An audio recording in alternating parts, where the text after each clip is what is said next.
Welcome to Spaghetti Launchers, the world-building podcast where we throw spaghetti at the wall and it is up to you what sticks. I'm Kyle. I'm Ethan. Today's episode is Lost Cities, the lost city of Atlantis and El Dorado, and much to Kyle's chagrin, I am forcibly inserting the bottle city of Kandor into this category, which was a city on Krypton that Brainiac shrunk and stole before Krypton exploded.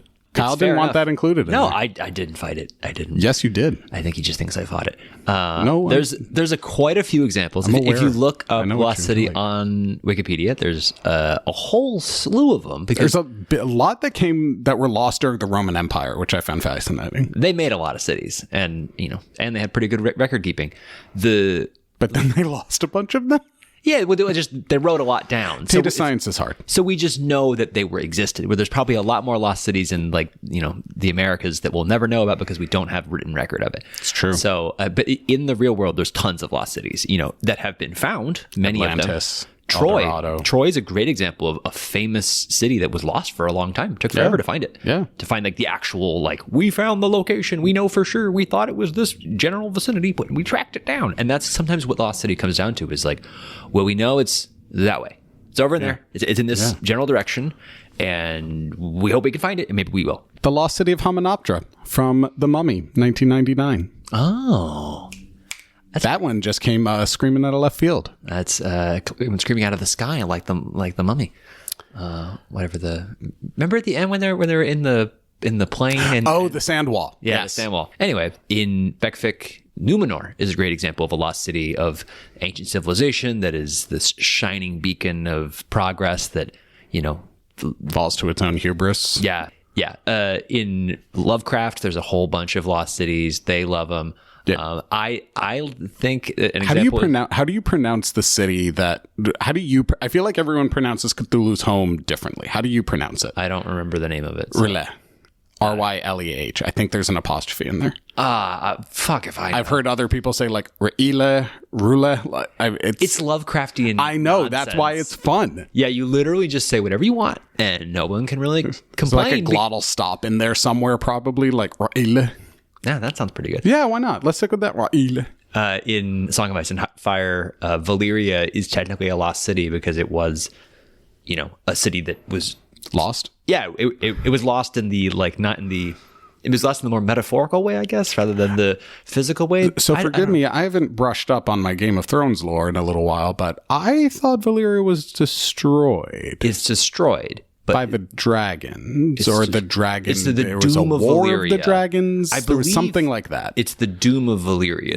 It's what's referred to. It's not the dragons. If I recall, it is a mystery as to exactly what happened at Valyria. Oh. But they all died. They're all gone, and that's why the Targaryens are the only people who made it from Valyria because they had already left to go to Westeros. Thus, they become they are the dragon lords because the only people who know how to use dragons because everybody else died in Valyria and no one knows what happened. It's not like you won, you just didn't lose. Yeah. We don't know what happened. Yeah. And I think that's what makes it so much more interesting and compelling as an idea. Yeah. And there might be more in the lore that I don't know, but we're gonna say who cares. I'm gonna assume we're gonna operate with that as our assumptive base for the moment and move forward accordingly. Tell me your menu words for this episode. Forget about it.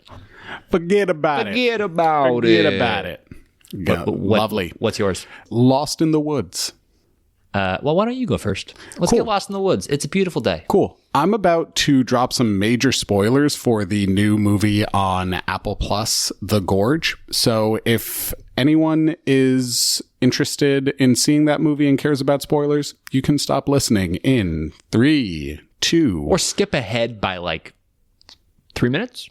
2 minutes? 30 seconds? I don't know how long you're going to take to spoil it, but skip ahead. Well, the whole idea is sort of a spoiler. Skip ahead to the halfway point from here. In the movie The Gorge, the two people guarding the gorge accidentally fall into the gorge and discover that a genetic chemical virus was released by the government down there. It's sci-fi bullshit. It's pretty spectacular. The chemical bonded, mutated the DNA so that all creatures and things down there started physically mimicking each other. So spiders took on the shape of human skulls, and people became... Oh, no. Yeah. People started turning into spider webs, and then there were also tree people. Why do you do this to me? Because I hate you, Trebek. I was about to say, I think you hate me. Anyway, I thought this was actually a super cool idea. It's fucking metal. It's great. It's the only good part about the movie. Like, the scenes shot down there are really fucking cool. Yeah. Actually, it was designed and directed by Scott Derrickson, who also did Doctor Strange, if that gives you a sense of the kind of style they've got. It was really cool. And so I wanted to take that idea and adopt it for a lost city, which is a pretty standard city in the middle of an arboreal world. And through some sort of magic gone wrong, the city seems to be destroyed. There is a cataclysmic type event. You don't know. It is an event. People think, oh, a bomb went off, because when they went back to the forest to try and find the city, they could not find the city anymore. It seemingly wiped off the map as if it had never existed.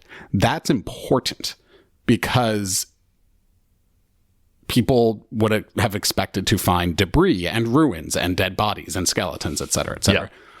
Instead, what happened was the city itself was actually merged with the plant and wildlife of the surrounding forest. Oh. And so became like the main center of Square, and all of the buildings became trees of different sizes. Yeah. The people all became some variant of tree people, woodland beast people, probably even some rock or worm people, right?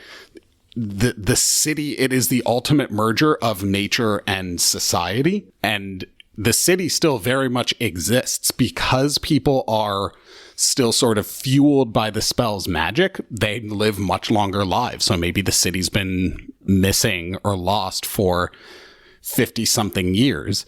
But more importantly, people have also lost the ability to communicate, so they can't explain to other people what happened.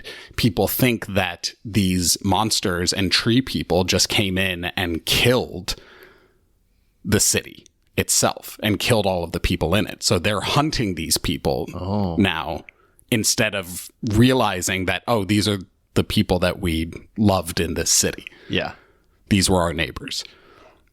Okay.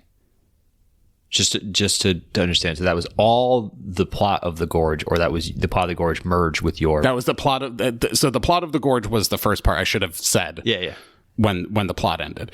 But my idea is, when I start talking about magic, that's when my idea kicks in. The idea that it's like, that they've become merged with the nature, and that they are now being hunted. Correct. And that is tragic. Yeah. And really good. I like it. The idea that the city still, the legacy of it exists, and nobody realizes what it is, and they're crushing it. Yep. Because they think it's the bad guy. Correct. And so they've got, because I wanted to go with something, I feel like with monsters and aliens, there's always that element of, oh, it's a misunderstood. Yeah. It's this is genuinely misunderstood. This is genuinely misunderstood, but I wanted it to be something obviously not alien. I did still want there to be a society, and I also wanted there to be a arboreal society that was distinctly un-elvish. I feel like so many tree cities that we see and deal with are so influenced by Tolkien and Lothlorien, and because they're held up as this idyllic place, right? They, rather than making them a bit more of a horror show, and we had the woods is like, being lost in the woods is terrifying. It is scary. Yeah. And we did come up with our own tree city way back in the early days that was pretty cool and wasn't.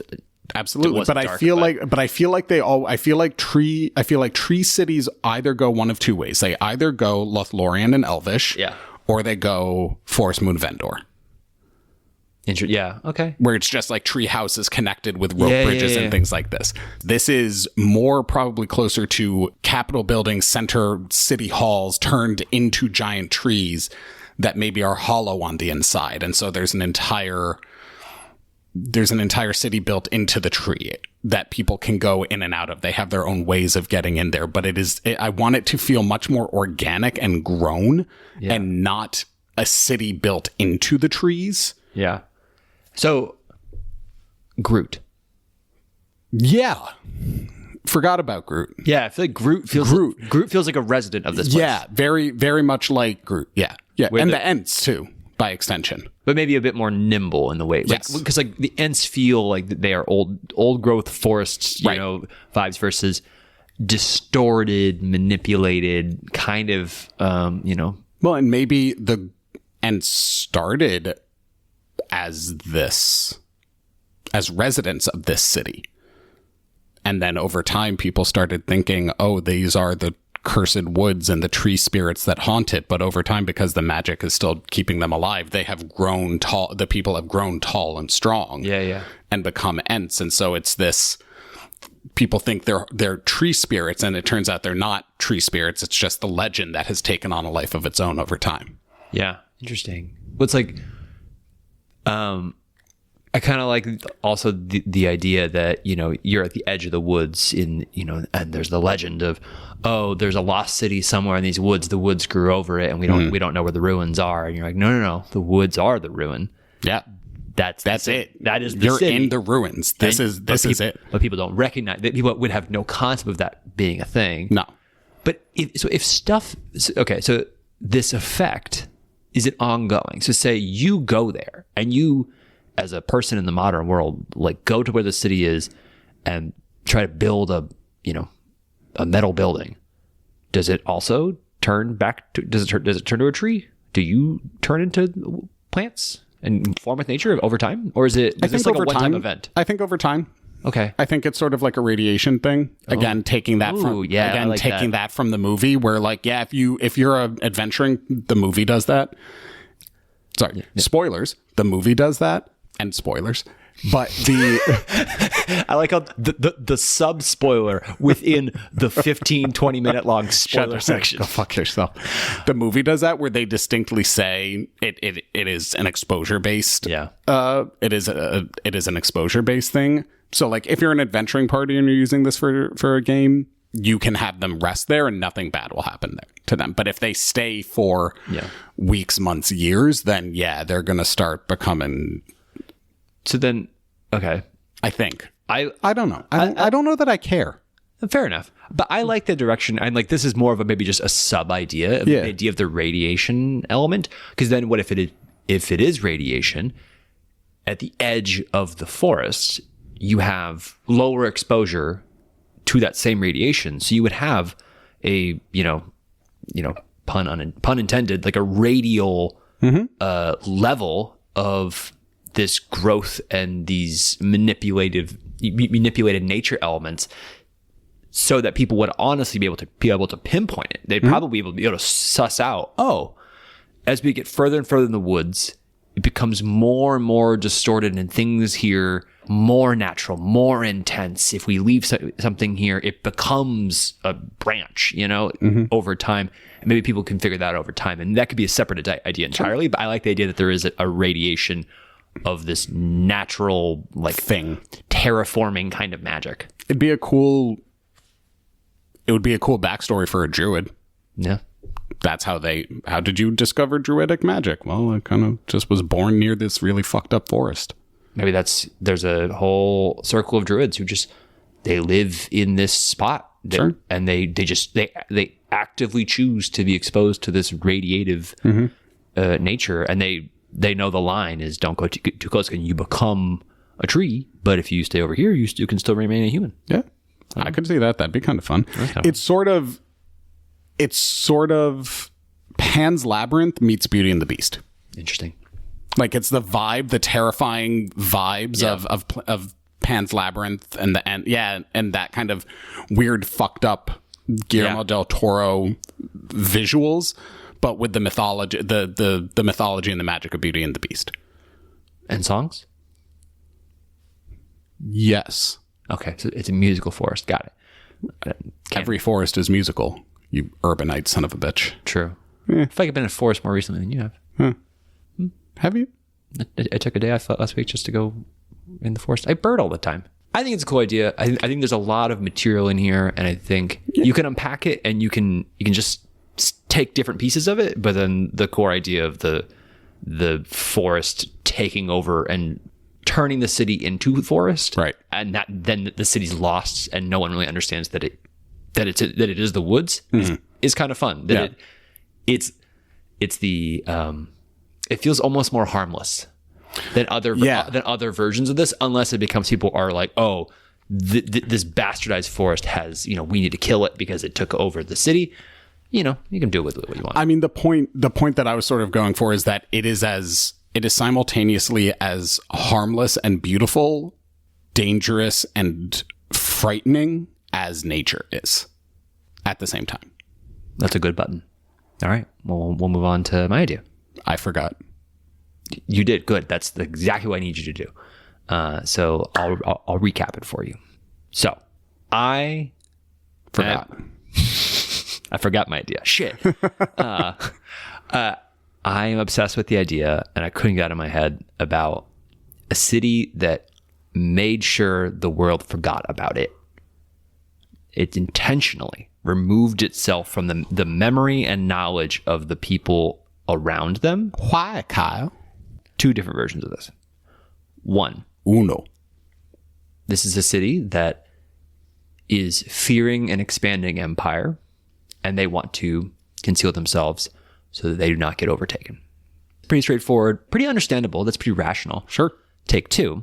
Dos. This is a city founded by an exiled king from a kingdom. And that king knows that if that kingdom knows that he's alive, they'll kill him. Diving into lots of French Revolution stuff lately for no reason. And a quote out of it was that no virtuous republic can let a king live. They are inherently a traitor to the cause. And so if that king is allowed to live, then they need to kill him. So the king has made sure that this is a secret city in a way. Those are 2 different versions of the same story.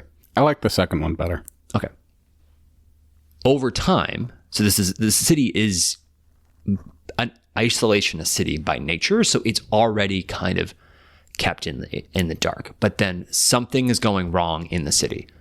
I'm going to go with it's probably a disease or some sort of like non-violent, but like an issue that needs help, or they have a famine, they have no food, whatever.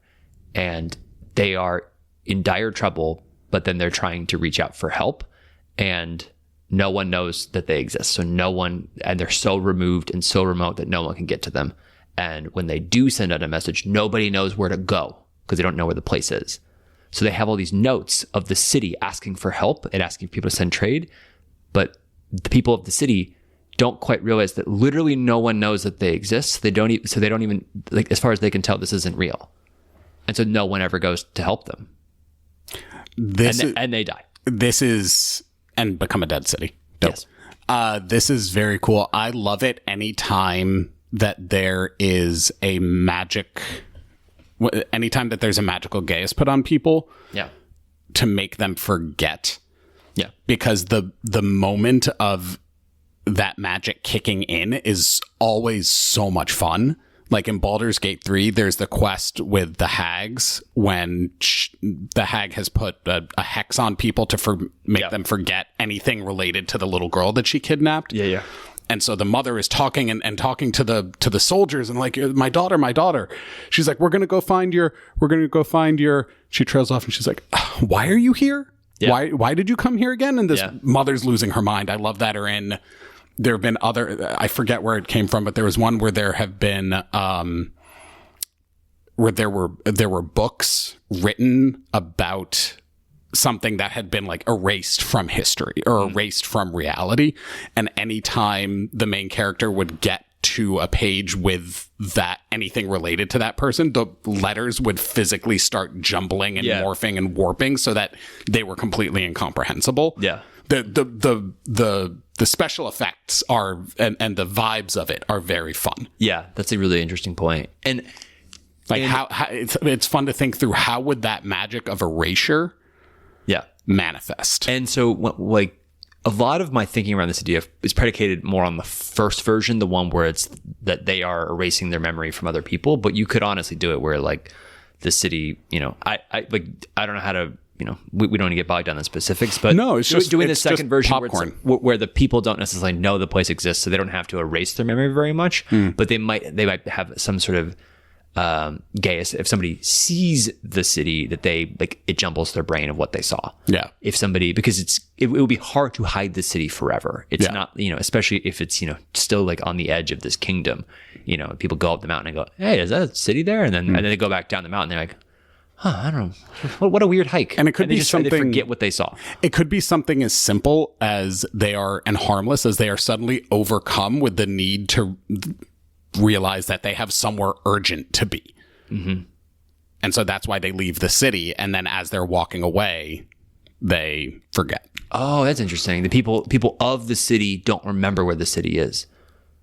I think that, and I think also, but anyone that accidentally stumbles upon the city. Yeah. So let's say you and I are out for a hike. We find the city. We suddenly are like, oh my God, we left the fucking stove on. Yeah. We have to turn back. And then we turn back and we've immediately forgotten. Okay.